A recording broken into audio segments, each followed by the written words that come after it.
ओम नमः सिद्धेभ्यः। नमो हरिहंकाणं, नमो सिद्धाणं, नमो आर्याणं, नमो वज्रायाणं, नमो विश्वसायणं। मंगलम भगवान वीरो, मंगलम गौतमो गणे, मंगलम कुंद कुंडार्यो, जैन धर्मस्तु मंगलम। सर्वमंगल्य मंगल्यम, सर्वकल्याणकारकम, प्रधानं सर्वधर्माणां, जैनं जयतु शासनं, जैनं जयतु शासनम्। नमः श्रीवर्धमानाय निर्धुत्मकलिलात्मने, सालोकानं त्रिलोकानं यद्विद्या दर्पणयति, यद्विद्या दर्पणयति। चेतिले चेतन, चेत्या विना केन चालसि।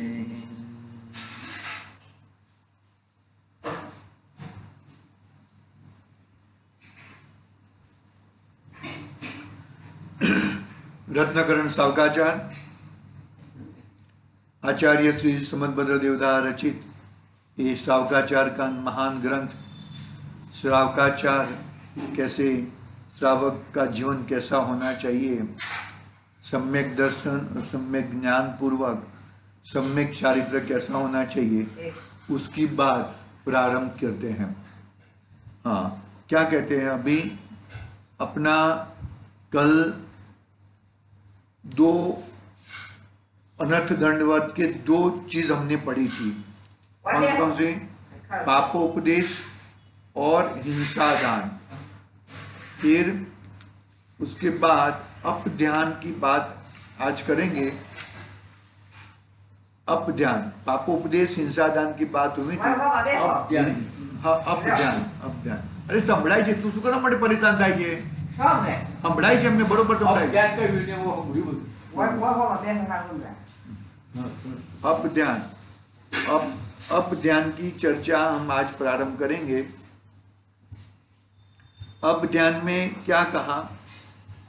अपध्यान यानी कि कुध्यान। कुध्यान यानी कि ध्यान के कितने भेद हैं? 4 भेद हैं। आर्त ध्यान, रौद्र ध्यान, शुक्ल ध्यान और धर्म ध्यान। तो ये उसमें अप ध्यान है, वो शुक्ल ध्यान भी नहीं है और धर्म ध्यान भी नहीं है। अप ध्यान तो आर्त ध्यान और रौद्र ध्यान में ही आता है और वो पाप का उदय ही है। उसके पीछे कर्म का जबरदस्त बंधन ही होता है, कर्म से मुक्त नहीं होता। तो ये अप ध्यान की हम चर्चा अभी प्रारंभ करते हैं। हाँ, गुणव्रत अधिकार में दूसरा गुणव्रत अनर्थ दंड व्रत है। हमने शॉर्ट में तो चर्चा की थी आचार्य देव के माध्यम से। अभी और भी विशेष रूप से चर्चा करते हैं। अनर्थ दंड व्रत के 4-5 भेद कहे ना, 5 भेद कहे। कौन कौन से? पापोपदेश, पाप का उपदेश नहीं देना। हिंसा दान, जिससे हिंसा होती हो ऐसी चीज दान में नहीं देना। अपध्यान, दुष्श्रुति, अपध्यान यानी गलत ध्यान, दुष्श्रुति। और 5वां क्या है? प्रमादचर्या। इस प्रकार के 5 अनर्थ दंड के भेद हैं। बराबर है। अभी अपध्यान की हम चर्चा प्रारंभ करेंगे। अपध्यान देखो, अशुभ परिणाम के धारक, कुमार्गी, मांसभक्षी, मद्यपायी, वेश्या में आसक्त, पर स्त्री लंपट, अधर्म जीवों से मित्रता, प्रीति करने का भी त्याग करो। क्या कहा? अशुभ परिणाम के धारक, कुमार्गी, मांसभक्षी, मद्यपायी, वेश्या में आसक्त, पर स्त्री में लंपट, अधर्म जीवों से मित्रता, प्रीति करने का भी त्याग करो। दूसरे के धन लक्ष्मी में वांछा न करो। दूसरे की धन लक्ष्मी में वांछा न करो। अन्य की लक्ष्मी को देखकर आश्चर्य मत करो। अपना दिन पना मत चिंतन करो। अपना दिन, हम लोग गरीब है तो गरीब पना का चिंतन मत करो। पैसे वाले हैं तो अनाप शनाप खर्चा मत करो। अपना दिन पने का, हाँ, अन्य की लक्ष्मी देखकर आश्चर्य मत करो। दूसरे की धन लक्ष्मी की वांछा न करो और अपना दिन पना का मत चिंतन करो। अन्य की स्त्री को देखने की अभिलाषा मत करो। अन्य की स्त्री को देखने की अभिलाषा भी मत करो। अन्य मनुष्य तिर्यंचों की कलह मत देखो। अन्य मनुष्य और तिर्यंचों की कलह मत देखो। अन्य के पुत्र का स्त्री का वियोग होने की भावना नहीं करो। अन्य के पुत्र का स्त्री का वियोग होने की भावना नहीं करो। पर का अपमान, अपयश, अपवाद सुनकर हर्षित मत हो। अन्य का लाभ देखकर विषाद मत करो। अन्य के रस सहित भोजन, आभरण आदि देखकर अपने परिणामों में दुखित मत हो। अपना दरिद्र, वियोग, रोग होने पर आर्त परिणाम करके दुखी मत हो। धनवानों से ईर्ष्या मत करो। ऐसे ऐसे प्रकार के अपध्यान यह जीव निरंतर करते रहता है। अपध्यान यानी कि गलत ध्यान, खराब ध्यान, जिससे निरंतर यह जीव कलेश में रहता है, जिससे यह जीव निरंतर पाप पाप पाप ही बंधन करता है। ऐसे अपध्यान नहीं करना चाहिए। क्यों नहीं करना चाहिए? क्योंकि हमें संसार से बाहर निकलना है, हमें संसार में नहीं रहना है। हम संसार के जीव नहीं है, हम मोक्ष मार्गी हैं। हमें मोक्ष में जाना है, हमारी अभिलाषा मोक्ष में जानी है। तो मोक्ष में तो कलह नहीं होना चाहिए, कषाय नहीं होनी चाहिए। तो इस प्रकार की कषाय का हमें त्याग करना चाहिए, क्योंकि हमारे भगवान है वो कषाय के कण रहित, कषाय का कण भी मौजूद नहीं है, कषाय का कण भी नहीं है। आई बात समझ में? हाँ, એમ કામ સીધું જ જો, એમ કરવાની જરૂર નથી, આમ સીધું જ જોજો, આમ કરવાની કઈ જરૂર નથી, તમને સંભળાશે, નહીં સંભળાય તો આપણે પછી ત્યાં જઈશું। हाँ, किसी सिंह, व्याघ्र, सर्प आदि के शिकार के संबंध में चिंतन मत करो। संग्राम में किसी की हार जीत, जय पराजय मत चाहो। पर की स्त्री के साथ वार्तालाप करने की इच्छा नहीं करो। वेश्यादि के हाव भाव, नृत्य का विलास देखने का अभिलाषा मत करो। ठीक है, ऐसी अभिलाषा हम देखते रहते हैं ना, टीवी में देखते रहते हैं, मोबाइल में देखते रहते हैं। इस प्रकार की अभिलाषा, ये सब देखने की अभिलाषा, देखने की बात तो साइड पे रहने को, देखने की अभिलाषा हमें नहीं करनी चाहिए। फिर आगे, गाली बंड वचन वाले गीत नहीं सुनो।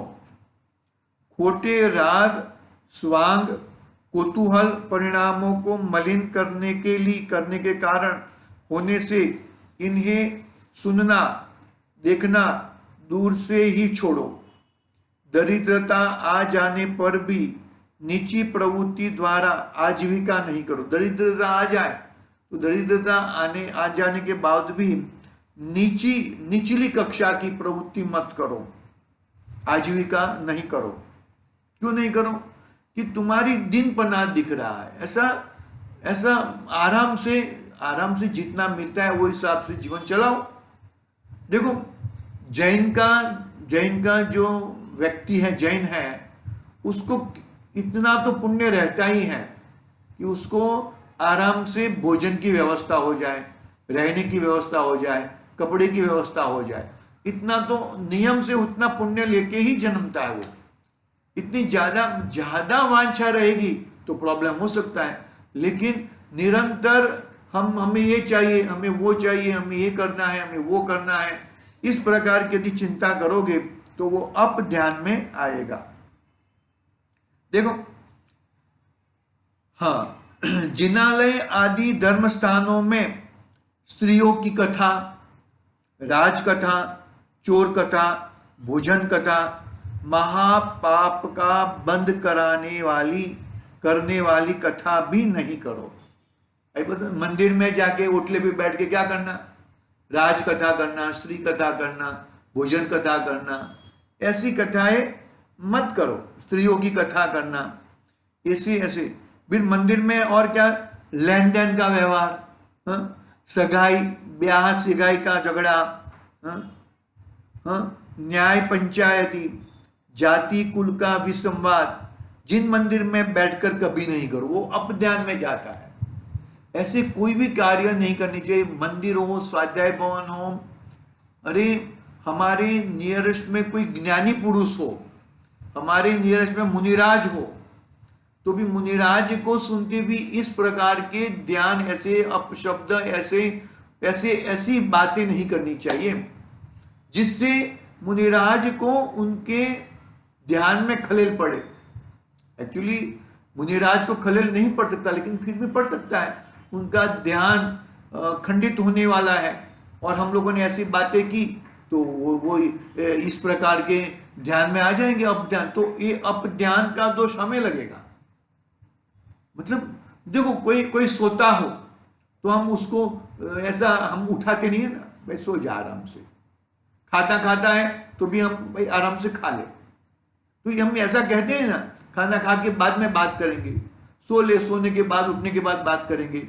इस तरह मतलब शांति पूर्वक अपना जीवन अपना भी चलाना चाहिए और सामने वाला का भी शांति पूर्वक जीवन चलना चाहिए। लेन देन ब्याह से, हाँ देखो, हाँ यदि मंदिर में बैठकर विकथा करोगे तो धर्म स्थानों की मर्यादा तोड़ने के कारण नरक निगोद का कारण घोर पाप कर्म का बंद होगा। घोर मतलब मंदिर में, उस स्वाध्याय भवन में भी वो सुभाष भाई थोड़े है ना, सीधे साधे हैं बेचारे, तो सब बातें करते रहते हैं, ये ऐसा हो गया, वैसा हो गया, ये शादी हो गई, वो हो गई, ऐसा होने वाला है, वैसा होने वाला है। उनका थोड़ा है ऐसा, क्या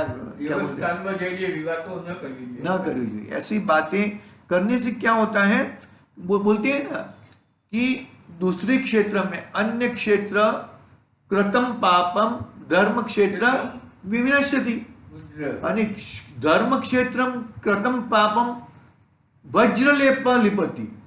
मतलब वज्र के लेप, वज्र मानो कि तुमने और कोई क्षेत्र में पाप किया है, वो मंदिर में जाके नाश होता है।